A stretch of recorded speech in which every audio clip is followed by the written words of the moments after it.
مرکز مطبوعات وزارت کارهای داخلی تاجیکستان برخی تفصیلات و همنام 4 قربانی صدمه روز 6 ینور در درآمدگاه نویه دوشتیج را نشر کرد. همه قربانیان از یک عائله از دهه نورآباد این نویه بودند. بنا به اطلاع وزارت کارهای داخلی 6 ینور سال 2022 تخمینا ساعت 16:00 راننده автомашین طبقه مرسدس بنز حقبردی فروخ عبدالرحیموویچ سال تولدش 1995 ساکن نویه رودکی هنگام حرکت در شورای دوشنبه خوجند چنوق در حدود نویه دوشتیج از عهده اداره واسطه نقلیات نبرآمده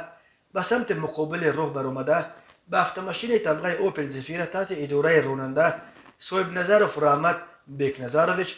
سال تولدش 1976 ساکن دهه نورآباد نویه دوشتیج برخورد است. در نتیجه راننده автомашین طبقه اوپل زفیره صاحب نظرف و مسافرانش صاحب نظرف نعیم جان بیکنظرویچ سال تولدش 1965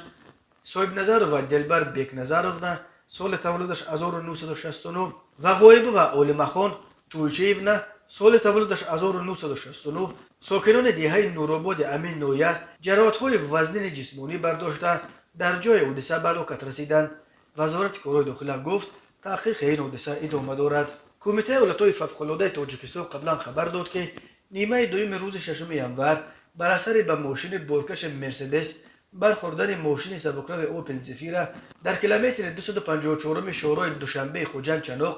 در درآمدگاه نویه دوشتیج ولایت سوخت راننده و 3 مسافر ماشین سبکرو در جای حادثه به هلاکت رسیدند. هر سال بر اثر صدمه ها در راههای تاجیکستان تا 400 نفر به هلاکت رسیده بیش از 1200 تن دیگر معیوب می شوند.